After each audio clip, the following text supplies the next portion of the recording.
Alright folks, turn 14, Warriors of Faith. Some very, very interesting messages this turn. So we hit Conjuration level 1, we're heading up to level 2. We found a magic site in Amul, this province here. Somehow one of my movement orders must have dropped because both of my my Onyx Sorceresses were just standing here, but one of them was searching and one of them... Actually, I think one of them just moved up this turn. Anyway, we found the Labyrinth of Skulls. So this one province is now generating 2 death gems per turn, which is great. These two ladies are going to move out and continue site searching. We finished our fort in Kimri, and we are now recruiting 1 Giganti Hoplite, 1 Giganti Ekdromos, and then since we have more resources in this province, we're also recruiting some Helit Hoplites. Helit Hoplites are, honestly, they're solid units. The only reason I normally don't recruit them in Makone is because they cost so many resources. You don't really... They compete very strongly with Giganti Hoplites because you can only recruit less than 3 Helits for the cost of 1 Giganti, and the Giganti will kick the crap out of 3 Helits. But in this particular province, since we have almost 300 resources with that Mine of Superior Iron and the fort and the resources available, because that's an 80 resource province, we have the spare resources to build them, and we'll have even more once we capture this province here. And maybe we might even upgrade this fort to get more resources, because so this is going to be a major military production center. Down here, on the other hand, we are sharply resource capped, so sharply in fact that we can't actually recruit Giganti Hoplites, at least not at the rate of 1 per turn. So instead we're recruiting Ekdromos, which are alright, and a few Helit Peltasts to go with them. We're building up a little bit of an army here. Unfortunately, Calum put province defense in Digmore. This is about 6 points of province defense, and so that one commander we sent was killed by it. It's not a huge loss, it's just annoying. I'm taking Percy's, moving him down here. He's got 3 hoplites that were standing in that province. He's going to pick up these 3 and some Helits and the Ekdromo that comes out. That's an Ekdromos there, actually, too. And then he'll move in and crush that province defense, and then he'll move through, pick up these guys, and keep rolling. Probably he'll roll right into Pania, if I haven't taken that by that point. Poor Megis is slowly dying, just kind of gradually wasting away. That's fine, and Leon, of course, has a chest wound. We've gotten our first Basilius, who randomed fire, which isn't terribly useful. It makes him older, and we already have lots of fire magic, but hey, it happens. That does mean that since we do have some water gem income, we could cast... where is it? Blessing of the Godslayer, which makes a Polar March really, really buff. That said, I don't need to do that right now, so I'm not going to bother yet.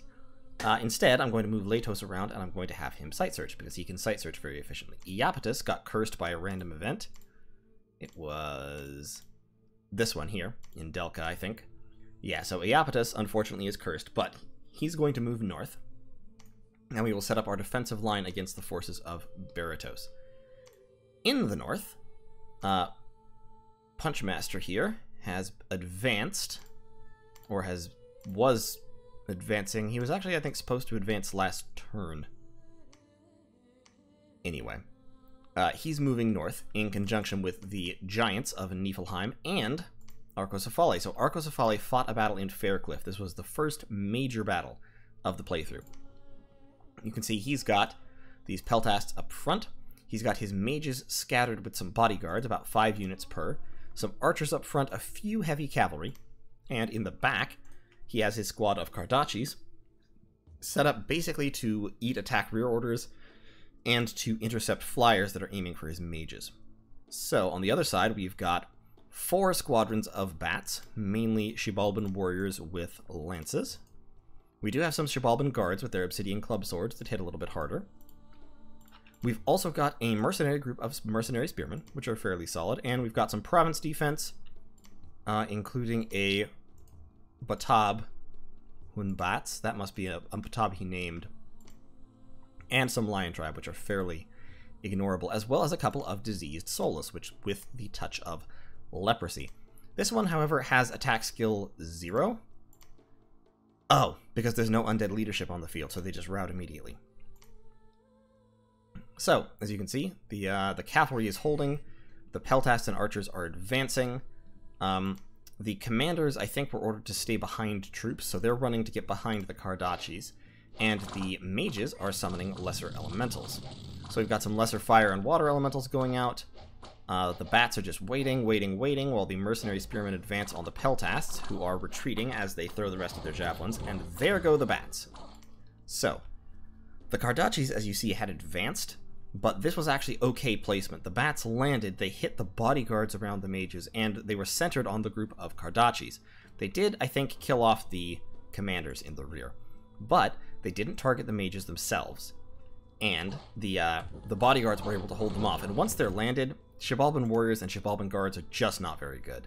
They're just not good units. In the front, these spearmen are carving through the peltasts, but they are struggling with the lesser fire elementals because of the fire shield and the etherealness of it all. The Lion Tribe have beaten up the archers, but in the back, the Shibalbans have routed, as they've been both taking and inflicting heavy casualties. A few more elementals wiping out some Lion Tribe, lots of retreating units on all sides, and as hard as it may seem to believe, this battle's been won. Arcocephali's army did rout, but they routed only after... Oh my, he has a Berserker pelt on. Okay. Basically, they didn't rout quickly enough. They managed to rout Shibalba's armies first. And so it's just this one guy keeping them on the field, and now he's gone. So, Arcocephali is going to win by virtue of still having troops on the field. You can see that Spearman is trying to get away. Oh, didn't quite get away. Alright, so Shibalba lost. It was a messy battle, but we won. Lost almost all the peltasts, almost all the Kardachis, couple of the heavy cavalry, 2 commanders, but no mages, so that's good. And killed off Shibalba's army and their province defense. Oh, that's right, we just moved into Pugriat. There was just no fight there because there was no province defense. So, we've now closed off this ring around this fort site. So this fortress will be done next turn, unimpeded. We'll get a mage up there to build a lab. We'll start pumping out units there as well. We may shift production from this fort up to this fort, because this fort is going to have pretty substantial resources. It's got this province, and this province are fairly decent resource-wise. These 4 are not, but at least there are a lot of them. So between the two, should get a decent little grip of resources coming in. Over on this side, these Oiropadas came in and took Copper Canyons, and we can look at that battle because it tells us a little bit about the enemy. So, these Oiropadas, we've already seen their Bless, but just to confirm, when they cast Blessing, Fire Resistance, Cold Resistance, Hard Skin, and Regeneration. So their protection goes up to 17, which is fairly solid. But, Regeneration is not very useful on Oiropadas because they only have 11 hit points. And crucially, that hard skin does not stack with the invulnerability granted by the tattoos. So once these guys activate their tattoos, that part of the blessing will effectively be completely negated. They do have fire and cold resistance, and later on in the game, fire resistance 5 would make them a little more annoying, because against our fire damage spells, which we have a lot of, they wouldn't suffer too much. But at the moment, the important question is, can these lizards take on Giganti Hoplites and or Nephil Giants? And the answer is no. They have these attacks. They have 2 attacks, neither of which do high enough damage to actually reliably take on Giganti Hoplites or regenerating Nephil Giants. So I'm not worried about this army in the slightest. It does run over this province defense with no trouble whatsoever. Oiropadas are pretty good at that. They do have defense skill 19, which is very solid. But they are not a worry for my troops. So we've got 14 Oiropadas, 5 Amazons, and 1 Warrior Sorceress leading them, and I'm not concerned about that. Especially because right over here we've got 9 Nephil Giants and a Jotun Jarl, and we've got Demukos with 7 units, including 5 Giganti Hoplites. So the plan is, we're moving down into this province, which has pretty good province defense, heavy infantry, and heavy cavalry. We're actually going to kick that province defense up while I'm thinking about it to 11. And we're going to move Demukos down. Demukos' units will... Demukos is not snipeable, at least not easily, because he is himself a better hoplite, with attack 16 and 28 damage and 50 hit points and 21 prod. Combined with the province defense, that force should be able to hold off this army if they move south. These Nephil Giants should be able to stop those ladies if they move this way. My army, meanwhile, is actually counterattacking into dry fields to attack these Colossi warriors. And Periphas is going to assassinate an enemy commander in this province in order to make that easier. Up north, Punchmaster is pushing in. He's still in our Dominion because our Dominion spread is quite powerful, especially around him. And these giants should be pushing further into Xibalban territory as well. Oh, excuse me. Almost yawned there. Arco is going to have a little bit of trouble because most of their army was destroyed, but we do have the Throne of Flames now. We can claim that very easily. And we also have... We have the momentum. We have a lot of units right here. We have some units coming this way. We've got more units being recruited. We have these two gangs of Nephil Giants, which Xibalba has no good answer to. Although in their Dominion, the Giants will be weaker because they have less prot, given that they have cold power. So we can look here in Frosted Peaks under Heat 2. These Giants only have Protection 10 because they have cold power. And their attack skill is also lowered. And their defense skill. So, like, everything about them is worse in heat, but all they actually have to do is live. And the chill aura, even in heat, their chill aura is enough to kill people. Or at least, you know, make them useless. So watch how this goes. The Giants are not hitting people very often or doing much damage, but they are freezing them and inflicting incredible amounts of fatigue because their cold aura is just so powerful. Meanwhile, they're regenerating through the damage that they receive very, very easily. Unfortunately, Frosty here is mute, which is pretty awful. It makes him a lot worse. But, he's got chill freaking 17. That means that he's inflicting tons and tons and tons and tons and tons of fatigue checks on people around him every single round. I forget what the exact math is, but it's like the value of the chill aura gives a certain number of 2 damage fatigue checks to everyone around you, which are, I think, armor negating. And so basically you just rack up fatigue more and more and more quickly the higher the chill aura is. And chill aura 17 just means you freeze to death. Just no matter who you are, you freeze. So, and we found that magic site, we got conjuration. Yeah, everything's honestly going quite well. So, that's the plan for the next turn. Pushing there, setting up defenses here. Iapetus actually should come over that way, just in case. He can't quite reach that province, but he can reach that province. So if the Nephil Giants need support, Iapetus can be there, and then he can push up in this direction. Punchmaster does not need support. He will be fine. And I think the war is going to go very, very well. So, I'll see you all in turn 15. Okay, turn 15, and things are getting extremely interesting, actually. Calum sent me some money, I think as an apology for having wiped out my troops here. I am moving in Percy's with more units to take out that province defense. Should be fine. Over here, Dry Fields. Let's take a look at that battle, because this is the interesting thing that happened. We have found Victor Conti, Sauromatia's god, who is also a Tetrachire. The Tetrachire is a really good chassis, and this Tetrachire is geared fairly heavily.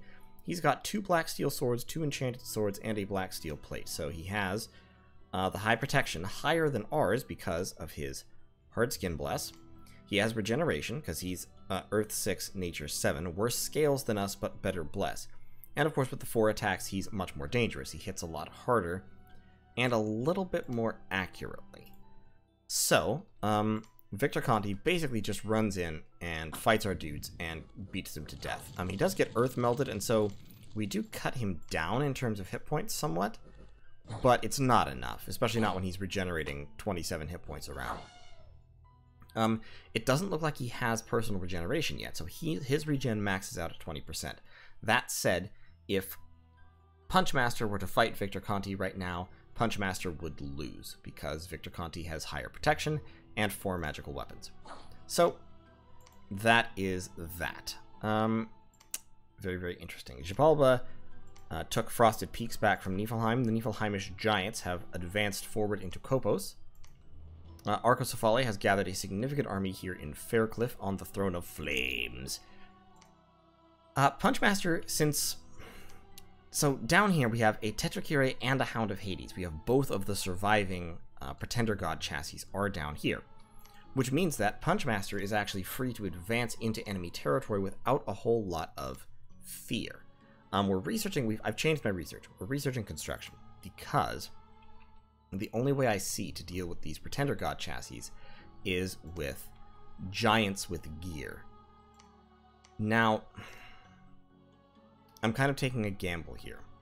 If they both attack Dragon Scale Mountains, I will die. This army will not be sufficient. I have 7 Giganti Hoplites, 3 Discoboluses, 1 Polemarch, who is cursed, 1 E4, who is injured, 2 Elephants, a Peltast, and the Province Defense, which includes another Elephant and some random garbage indie chaff infantry. That said, if they attack into my Dominion, where they don't have their Regen Bless or their Hardskin, I might be able to kill at least the Hound of Hades, or at least inflict damage. The Amazons and the Oirpatas, I don't know what they are going to do. Periphas, by the way, assassinated his first target this turn, and a very good job he did too. Pegasus' Axe of Rulership, of course, has the arm cutting off ability, where it cuts off arms when it hits someone. So this guy brought a Giganti, a Colossi warrior to guard him. And we cut off an arm and crippled him round 1. And then round 2, he's regenerating. We cut off another arm. So now he has no arms. His only weapon is a useless kick. And he's crippled. And so Periphas just hacked through him and went and killed this Baratine Priest. So, great. It's working. Unfortunately, the Tetrachire here is too strong and has too many arms for Periphas to successfully delimit. We will need to wait at least until his heroic ability pushes him up, and until we can get him some higher level gear. That's why we're researching construction, because in order to beat that, we're going to need gear. We do have Alteration level 2, so we can Earth Meld, which is useful. It's rough. With Stone Skin on, a Polemarch can fairly confidently expect to survive like a round in combat with a Tetrachire, but nothing beyond that. Tetrachires are, I mean, he has 4 attacks and they all hit really hard. And then he berserks, and he has 4 even better attacks that hit much harder. AI level Doom stacks will not stand up against that Tetrachire. If he presses into my Dominion, then enough giants can probably take him down, because his regeneration is quite low. And these Nephil giants would also help, because part of his bless is cold resistance, and in our domain, that cold resistance will not apply, and won't help him, and so he'll get frozen to death and die. Excuse me. But overall, we can't really fight those two at the moment. We have to get a little bit more research. We have to build up some more troops. Demukos is pushing his troops up to here.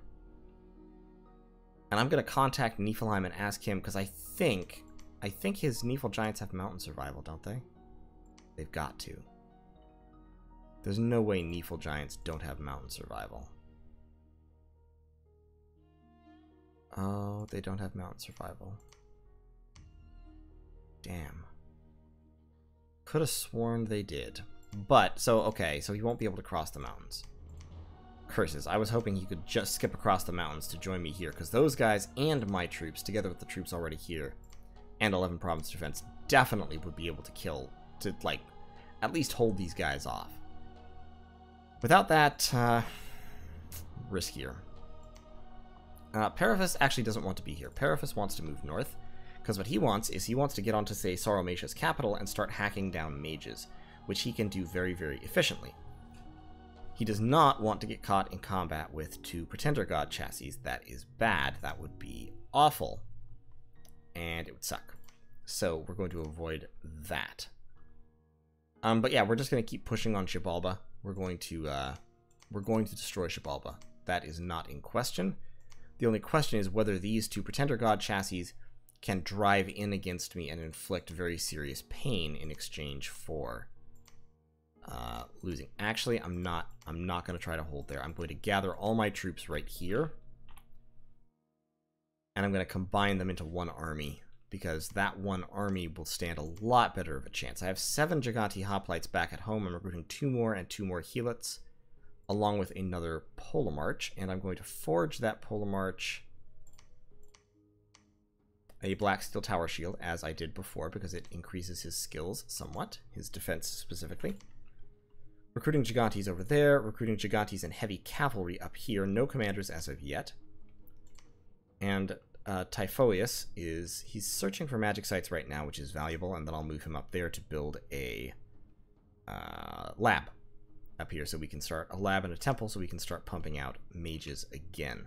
I do have mages coming out of 3 forts right now, which is great. My research is increasing, albeit it is still low, but it'll get there. It'll get there. And my Onyx sorceresses are searching for death sites, and they will run all around searching for death sites. Perseus will come up here, take that. He'll march up here, grab these guys, march up there, take that. And he might even go take this. We'll see. Hinnom definitely seems interested in pressing the border a little bit, which is a little bit annoying, but kind of to be expected.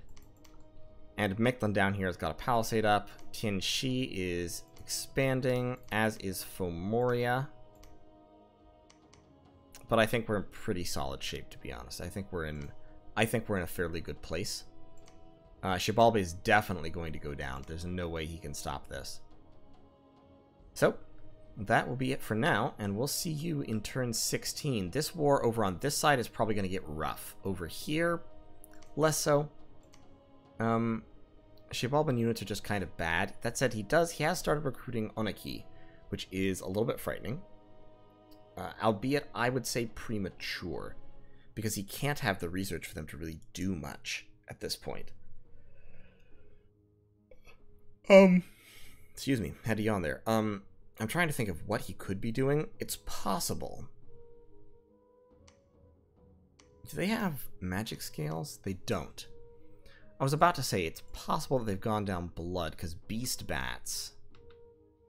And I think Onaki, yeah, he has beast bats, so I think he might be summoning beast bats, and I believe Onaki can also free spawn beast bats. That said, their blessing won't help the beast bats all that much. Hard skin and regeneration doesn't really help units like that, because beast bats are fairly fragile. I don't think we really need to worry about it. But in any case, I'll see you in turn 16. Okay, turn 16, and as you can see, there's quite a bit of troop movement going on. So let's look at the messages first. We hit construction level 1. We searched for magic sites and found none of them in 2 locations, but in Yildmire, we found 2 Graveyards of the Damned, which give you 2 death gems per turn. So this one province is now generating 4 death gems per turn. And in Delka, we found a deep crevasse and an enchanted tower, so we now are getting 2 earth gems per turn from that province. That kicks our earth income up to 6, and our death income up to 6. So our gem income right now is really, really solid. And it means that we can start doing death site searching remotely if we want. Albeit we don't have the spell yet, because the spell is Dark Knowledge, which I think is Conjuration. Yeah, it's Conjuration level 3. We're going to hit Construction level 2 first, then we'll go down to Conjuration level 3. However, if we look here, we notice that Ulm attacked Niflheim. Yeah, they sent me a declaration of war. So Ulm is attacking us. And they have got a big old line of troops.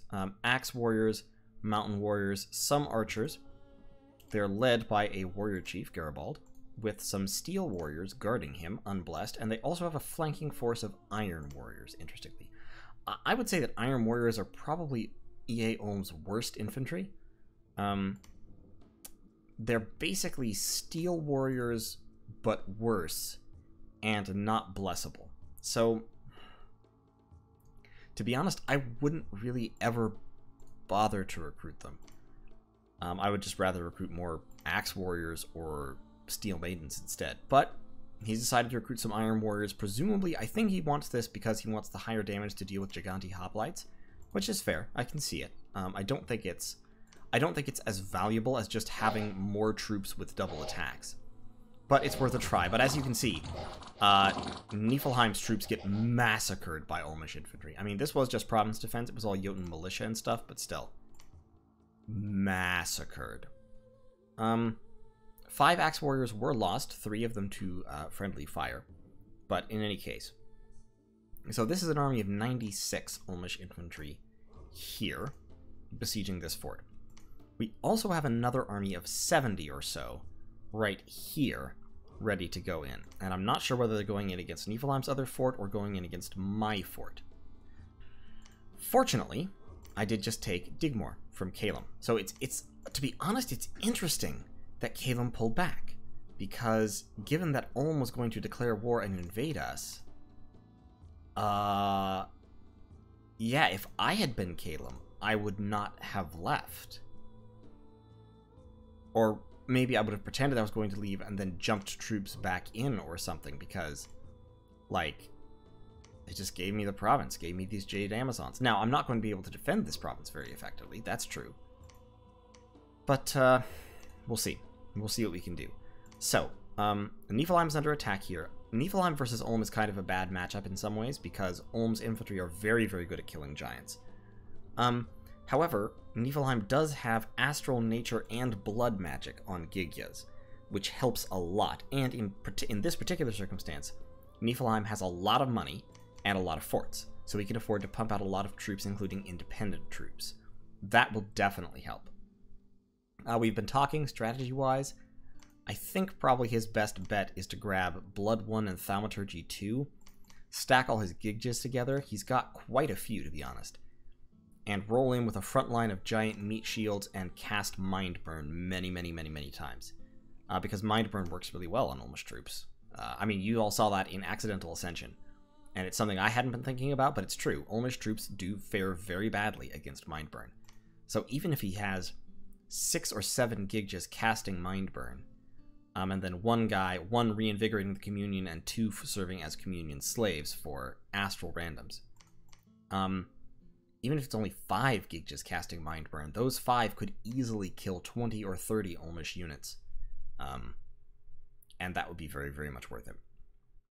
Over here, I'm shifting troops southward. So basically what we said was, okay, Niflheim, you hold the line, because your Nifl giants in our dominion can hold the line very effectively against what's coming after us. And I will shift most of my troops down south to deal with Ulm. So, this army, Iapetus is moving south. Demukos is moving to take this province, just to remind these guys we're here. My god, Punchmaster is also bouncing south. He's heading down to Nashin, and that's because Typhoeus is going to go up here and build a lab next turn. And also next turn, I am going to forge some items, because next turn, I am going to hit Construction Level 2. Construction Level 2 unlocks some weapons, including the Main Gauche of Parrying. The Main Gauche of Parrying has a low damage attack. It's 4 piercing damage. It has +2 attack and +6 defense. Compared to the Tetrakire's Natural Fist attack, which has -1 attack and -1 defense. And attack penalties only occur for that weapon. Defense penalties, however, stack. So you can see here his defense right now is -4 because of weapon defense modifiers. Well, if I hand him 4 Main Gauches of Parrying, that -4 changes to +24 to make his current defense and parry skill 30. As well as he will still have 4 attacks, and since Main Gauches are length 1, they will still fall under his Ambidextrous, so he will not take any attack skill penalty. His defense skill will be very impressive at that point. +24, his current down here would be 34. And then even when he goes Berserk, which subtracts 7, it'll still be 27. And this is with a penalty for being in Order 3 Dominion, which these guys up here have. But we only have Order 1. So most down here is either Order 1 or Neutral, which means that penalty will be lower. So basically, I'm going to make his defense skill very, very high. And it will be so high that even if I engage with Victor Conti, my defense skill will still be higher than his attack skill even when he goes Berserk. And so odds are I'll only be taking 1 or 2 hits per round, whereas he, with his lower defense skill, will be taking 4 hits per round at quite high damage, because strength 27 you know, +7 for the Berserk, it'll still be over 30 damage per hit. That difference in damage taken, in the number of hits taken, should allow me to overwhelm his regeneration before he can overwhelm mine. Potentially even if we fight in his dominion, because remember, this guy is just equipped with 4 random trinket level swords. We can overcome that. I was considering giving him maybe 4 Ice Mist Scimitars to inflict extra fatigue. That could also work well, because the Ice Mist Scimitars inflict an AoE 1 10 fatigue effect when they hit. But overall, I think the higher defense would be better, just because it means that I'll probably be able to more or less regenerate through the damage I take. So, that's my counter to Victor Conti for now. Over here, these Oiropadas did move into Dragonscale Mountains, as I was hoping they would. So they're in Dragonscale Mountains. They've only got 1 Warrior Sorceress. Periphas is going to assassinate that Warrior Sorceress. His attack skill is equal to the Warrior Sorceress's defense, so he's very likely to hit, and of course as soon as he hits, he will chop off an arm. And he has Prot 20, he has defense skill of 18 himself, and so he's very, very likely to be able to kill that Warrior Sorceress. In fact, it would be very strange, in my opinion, if he couldn't kill her.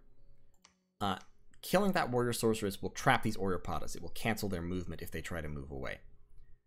These Nephil Giants are going to be moving up into this province to attack them, which should break them off the field, or if they have a province defense commander, they will attack and be destroyed because they won't be able to be blessed. And Nephil Giants in even small cold dominion will rapidly freeze them to death without their blessing, which includes cold resistance. Now, the interesting question here is what happens if Victor Conti and or Jason Giambi move in? Well, they have to fight separately because they're from separate nations. Victor Conti is Sauromatia, right? Victor Conti is Sauromatia. Yes, Victor Conti is Sauromatia. Okay. So he could fight with the Oiropadas. Jason Giambi would have to fight separately if he also moved in. Now, Victor Conti plus the Oiropadas might be able to take on these Nephil Giants.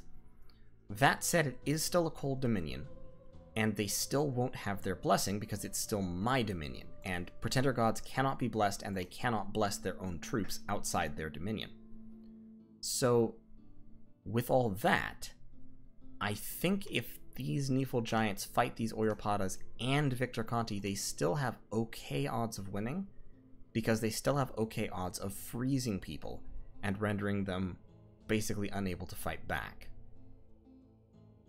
They could certainly lose. They could certainly lose, but I think it's a gamble worth taking, especially because if he does move Victor Conti in, might be able to kill him. And killing Victor Conti would be a huge coup, because this guy is alone what is keeping us from successfully pushing in this direction. This guy is why we're not trying to push in this direction, because otherwise pushing into Baratos would be exactly what we'd want to do. Now, that said, I think if I was a gambling man, I would say that Victor Conti is not going to go down here. I would say he's probably going to move north in an effort to block Punchmaster from coming over into Baratos and wreaking havoc. Basically, both of us are just kind of playing defense along this line. There's a little bit of raiding going on, of course, but neither side actually has the forces necessary to push. And unfortunately, I mean, I had those forces built up here, but unfortunately, I'm going to have to move them south. So, over here, I've got about 20 units, 4 of whom are giants, and some archers, and a whole bunch of Helot hoplites. They are under Hippolytus. I've given Hippolytus this shield and sword that I had actually forged for Enceladus, but I looked at him and I went, you know what, Enceladus is already fairly well defended, and he can cast Stone Skin to kick his protection up to close to 30.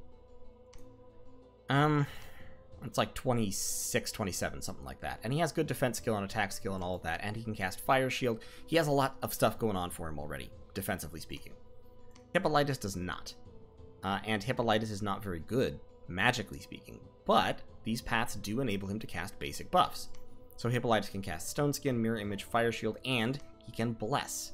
He can bless himself. So with all of that, that gives him regeneration, so he's regenerating 3 hit points per round. And with the shield, his defense skill is 20, even with his old age.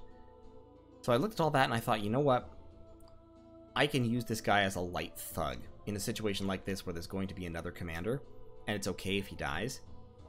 So, I've got those two armies combining here. Overall, about 30 units.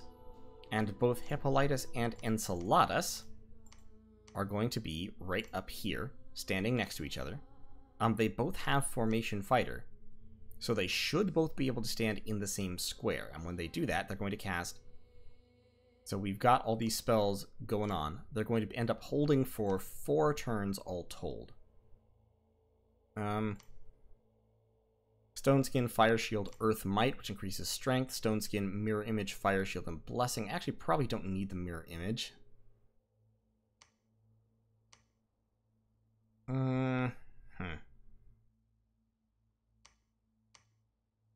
Because I definitely want the Blessing, because that's regeneration. Let's delete the Mirror Image. So they'll both have Fire Shields, so they will hurt anyone who hits them.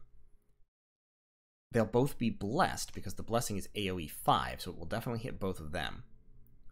They will both have Stone Skin, so they'll both have fairly high prot. Hippolytus will only have 15, which is not all that high, but Enceladus will have, like I said, about 26. And they should both be hit by the Earth Might, because it's AoE 1, so they should both be Strength 26, and thus hitting for over 30 points of damage each. With that, those two should be able to do some decent work. And of course, they have these 2 lines of troops lined up like that. And I'll probably combine them into all under Enceladus' command, because he gives a larger morale bonus. And so I will get my morale to be as high as humanly possible. See, these Healet Hoplites will have morale 12 in Friendly Dominion. So, these troops are going to combine here. Down here, I'm also recruiting as many Healet Peltasts as I can, and Perses is returning with his troops to the fortress and the bulwark. So, if this army attacks the bulwark, I will have about 60 units all told with which to repel them, of which about 20 are Gigantes. That should be enough. This army is not, unless they have a whole bunch of hidden units that I don't see, and I'm sure they don't because I can see the Axe Warriors, which are stealthy. That army should be enough to break this army and repel it, and let me either counter-invade or move my troops down this way in order to relieve the siege of Griffin Rock. Nephilim has told me he's taking about 120 points of siege damage per turn. Excuse me. That means that his giant fortress down here should hold for at least 3 turns. He said he was down to about 380. So 3 more turns. So 1, 2. In 3 turns, I should at least be next door. Which means that I can, assuming that he can't break the siege with his little trick he's planning here with the giants and the mind burn, I should be able to come break the siege. I don't think Ulm is going to have a very good time. Now, if Calum brings in a big flying army, then we might be in some trouble. But this fort can't be broken before I can relieve it, because even if he moves in next turn and breaks the fort instantly, it's 1 turn to break it, then he has to assault, and me moving in will force a fight outside the walls before he can assault the fortress. So we should be good there. My mages are still, my Onyx sorceresses are still moving around to site search. Recruitment-wise, I'm recruiting another Polar March. Actually, do I want to recruit another Polar March? I don't. I want to save money. I want to recruit an E4. Yeah, let's do that. Well, that doesn't save me a whole lot of money. Let's get another Hoplite out. Let's keep putting out the Gigante Hoplites. We'll save a little bit of cash, because we need to build that lab next turn, so we need to have 500 gold. Like I said, these Oiropatas should be destroyed. Certainly the Warrior Sorceress should be killed by Periphas. Punchmaster will bounce back down here. Actually, I can probably take this province and then bounce down. Let's do that, because I don't think Victor Conti can reach me here. He's only got 20 map move, and those are forests. And he doesn't have forest survival, so yeah. He should only be able to get here, or possibly, potentially, I think he can only get there.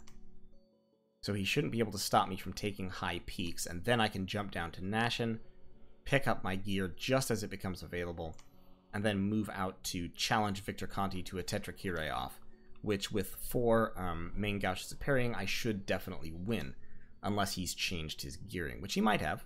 It's possible. So overall, I think we're still in pretty solid condition. I've contacted both of Ulm's neighbors. I've contacted Hinnom and I've contacted Mictlan to let them know that Ulm should be vulnerable very soon, or Calum in this case. And they may want to jump on him.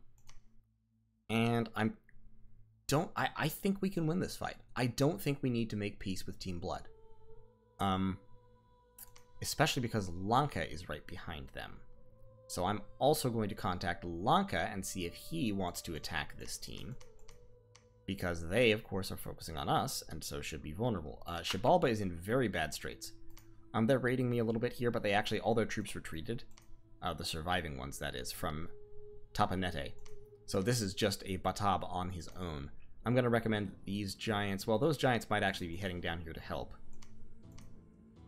I'm going to recommend that these giants take these provinces back, possibly, or maybe they'll move up. Actually, you know what? I'm just going to ignore that. He's not getting any income from it anyway because he's cut off from his only fort. And so, I mean, it means we're losing some income, but it's not that big a deal. He does have a whole bunch of units stacked up here in Xibalba. But all these guys are moving in this turn. They are going to have to fight separately, but this army does have magical support, elemental support. And then the other army has 10 Nephil Giants. So even in Heat 3, Nephil Giants' cold aura is significant.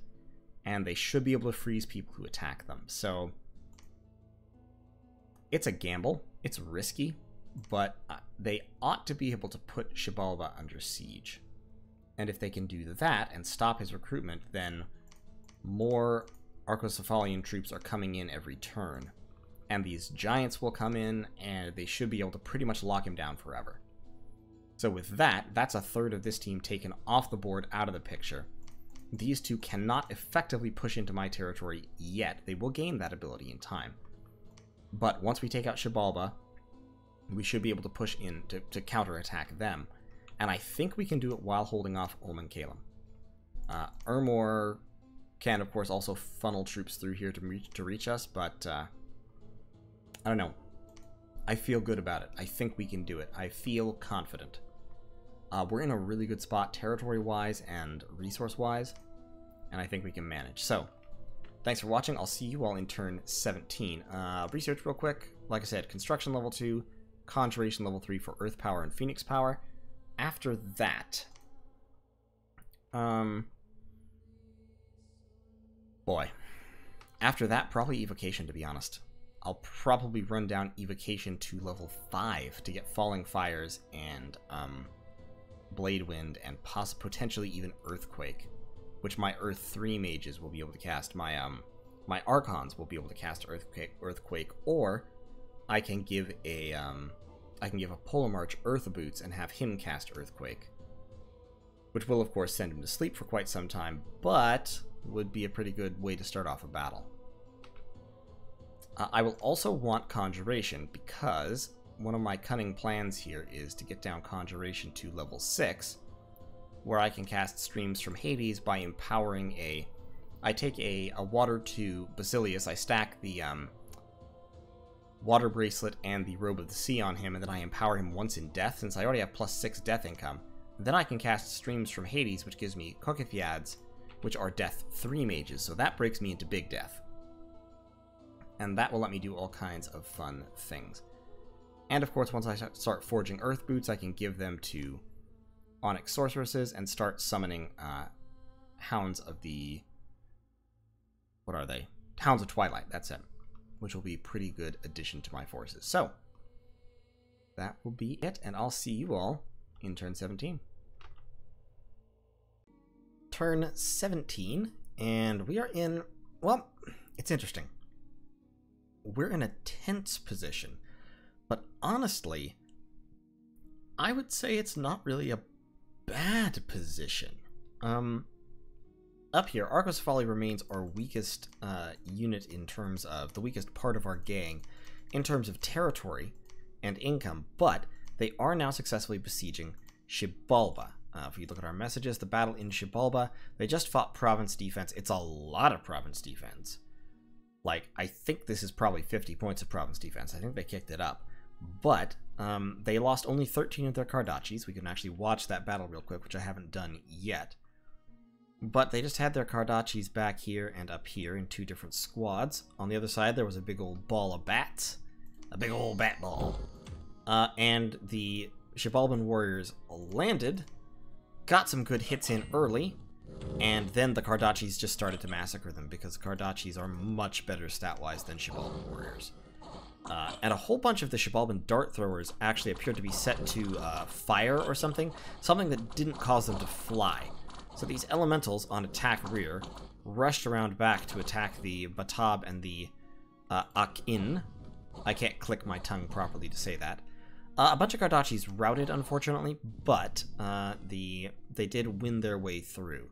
So that one squad routed off, so I think they actually lost like 20 or 22 of their Kardachis. But they won. 72 kills as well. Very, very solid.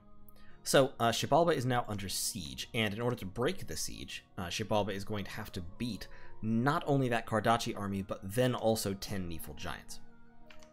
Over here, I took high peaks with Punchmaster, and, this is exciting news, Team Blood here has accepted my challenge to a Tetrakire off, a challenge to a duel. I challenged them to a duel in Morn, in 195, this neutral throne right here. And I'm moving back to my fortress where I am building a lab. I'm spending actually pretty much all of my money building that lab, and I'm ending recruitment in a couple of places in order to do it. But what that lab will do, Arcosafale has forged me a main gouge of parrying and 2 horned helmets. I am forging some boots of giant strength, a pair of bracers of protection, and 3 main gouges of parrying. And I'm also moving Periphas back, and that's to see if I can swap his Picus's Axe of Rulership for a main gouge of parrying and give the axe to Punchmaster, because of course Punchmaster can wield 4 weapons. The stacked main gouges of parrying will kick his defense skill up pretty high. I'm adding the 2 horned helmets will give him 2 extra attacks, giving him a total of 6 higher quality attacks than his fists. Actually, the gore attacks from the horned helmets are about the same, but they are piercing damage. The bracers of protection will increase his defense slightly and his protection slightly, and the boots of giant strength will increase his damage. With all that, he should be able to win a fight against Victor Conti. In particular, he should be able to win that fight if he has Picus's Axe, and Picus's Axe's arm loss works. Now, the reason I'm not sure if that works is because Tetracuries have Affliction Resistance 1, which reduces the chance of getting Battle Afflictions, and I believe Affliction Resistance 1 reduces it to reduces the chance by 50%. So, but I have to test that to see if Picus's Axe works against Tetracuries or other things with Affliction Resistance, like Phlegron Tyrants. I think it does. And if it does, then having it will give Punchmaster a huge advantage, because all he has to do is hit, and he reduces the other guy's attacks by a quarter. He just cuts off one of his arms, takes away one of his attacks, and then the situation just gets worse and worse and worse, because every round, since defense skill drops so low for Tetracuries when they berserk, Punchmaster General should pretty much be cutting off an arm like every round, almost. And that will allow him to basically reduce Victor Conti to being unable to fight back. Especially if this is still in our domain when fight turn comes. Fight turn is turn 19, by the way, so we have 1 turn to move in gear, and then 1 turn to get to the battle arena. If that works, so if we still have our dominion, then I will absolutely win. If it's a neutral dominion, then kind of anything goes.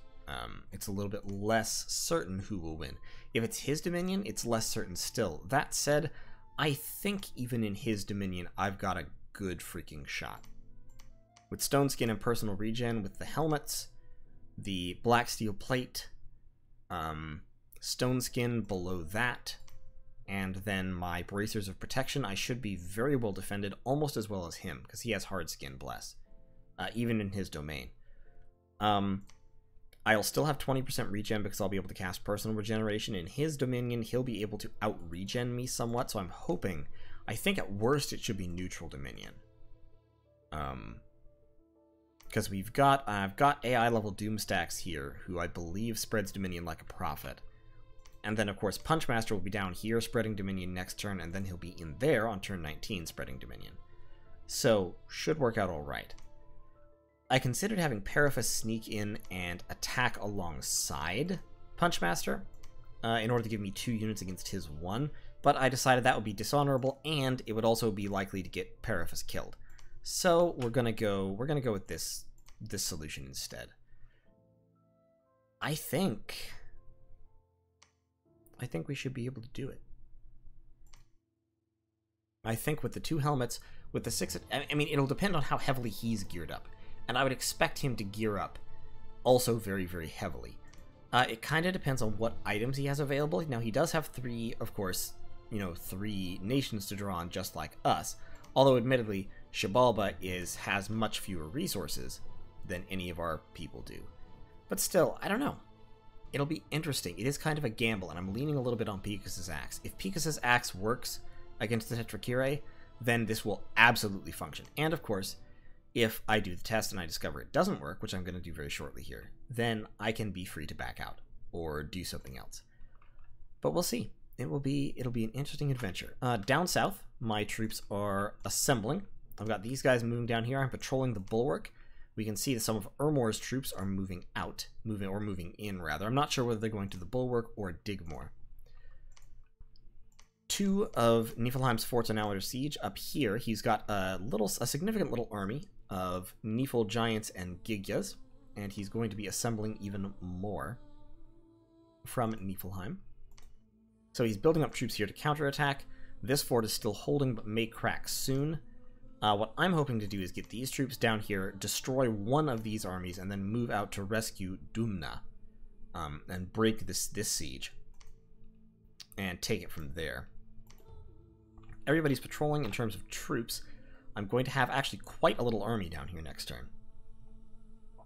Enceladus and Hippolytus will be Stone Skin, Fire Shield, and Attack Rear, so they'll be charging into melee combat. Hippolytus should do alright.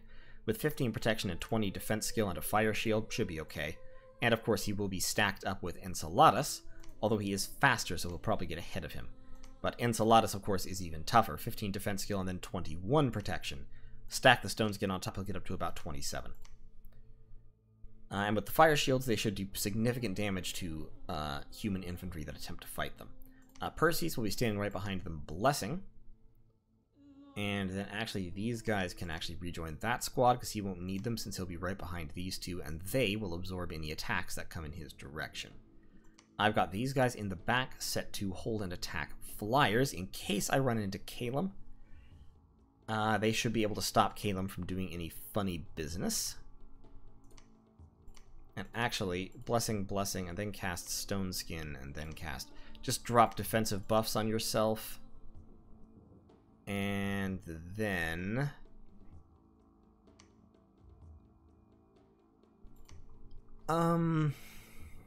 just like spam out Phantasmal Warriors. I could just cast a Phantasmal Warrior, I guess. So, and I'm taking these 2 with me as bodyguards for my attack rear unit. In fact, I might take these 3 with Enceladus as well, because they're the same speed as him. Nah, we'll just put them in the line. The more Giganti Hoplites on the line, the better. And let me see, 4, 5, 6, 7, that's fine. And then we've got these archers just shooting at people. And since this line is in the back, if the birds launch an attack, hopefully they will actually drop on them and get stabbed. So, they're all moving down here. These guys are patrolling. These guys are moving and patrolling. Iapetus is moving down with his 10 Giganti Hoplites. He's also got a couple of Neodemode Hoplites, so these guys survived long enough to get promoted, which is pretty cool. It does kick their upkeep up. It literally triples their upkeep, I believe. 6 gold per turn. Well, wait. 6 gold per year. It doubles their upkeep, which is still not bad. Their upkeep is still extremely low. But the main thing is it gives them a lot better morale. They stop being slaves, and their base morale goes up by 2 or 4 or something like that. It goes up to 11 anyway. And then with the experience bonus, their Neodemodes have very, very good morale, and they also have decent skills because they have by nature, they have 50 experience, which means they have 2 stars of experience. So their skills are quite good compared to Helots.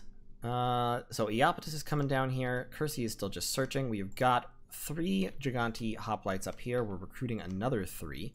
And so those 6 will come down with another one of my mages next turn to this province, Amul, and join Iapetus. Iapetus will take those guys, and he'll push down south to begin counter-attacking against Ulm and or Kalem. Hopefully Niflheim will be able to counterattack and save one of his forts. We will see. This is about 110 units. I don't think this army has actually changed in size, nor do I think this army has actually changed in size. I think we're just seeing different scouting reports. This army in Dumna, we know exactly how many that is. It is 55. Unfortunately, I had this Onyx Sorceress site searching here, and so she was killed. Very, very unfortunate. Because she was trying to move in order to get into the fortress, and I guess their move counted as happening first, which is weird because it should be a friendly move. I guess the game doesn't technically count Niflheim's provinces as friendly for the purpose of calculating moves, which is a little bit frustrating. But in any case, I lost an Onyx Sorceress there, which is sad. But overall, we're doing pretty well. I know it's weird to say that when 2 forts are under siege, but overall I think we're legitimately doing pretty well. Xibalba is all but destroyed. Baratos is fighting pretty hard, and Saromesha, of course, but I'm going to contact... I still haven't talked to Lanka. I need to do that. I'm going to contact Lanka, get them to see if we can get their team to come in behind Baratos and Saromesha, and they could do some real damage, since these guys are busy.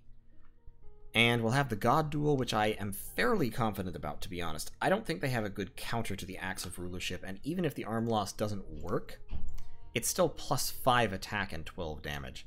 So it's gonna hurt a lot. Like, it's 42 damage right off the bat, and then when he goes Berserk, it's 49. It'll hurt a lot. I think it alone, if it hit every turn, it alone could almost overpower Victor Conti's regeneration. And I will also have 5 other attacks to go along with it. The downside is, it will reduce my defense by a total of 8 compared to having another main Gauss of parrying.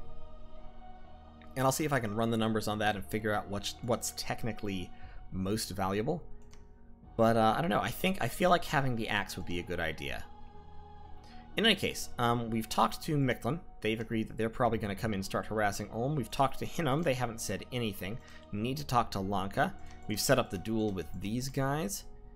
And we have a peace treaty with Tianchi, Mictlan, and Vanheim. I have not talked to Fomoria, so we probably should at some point just to see what's up. Say hi, how's the family, what's going on in the neighborhood, etc. But for now, that is turn 17. I'll see you in turn 18 when we prepare for the duel, and we see whether... What I'm hoping is one of these armies will move in here, and I'll kill it. And that will free me up to move over there immediately. We'll see if that happens, but hopefully it does. These armies, of course, cannot coordinate. If they both attack, I will destroy them both in sequence. I'm fairly confident that that's how that'll go. So, here's hoping. I'll see you in the next turn.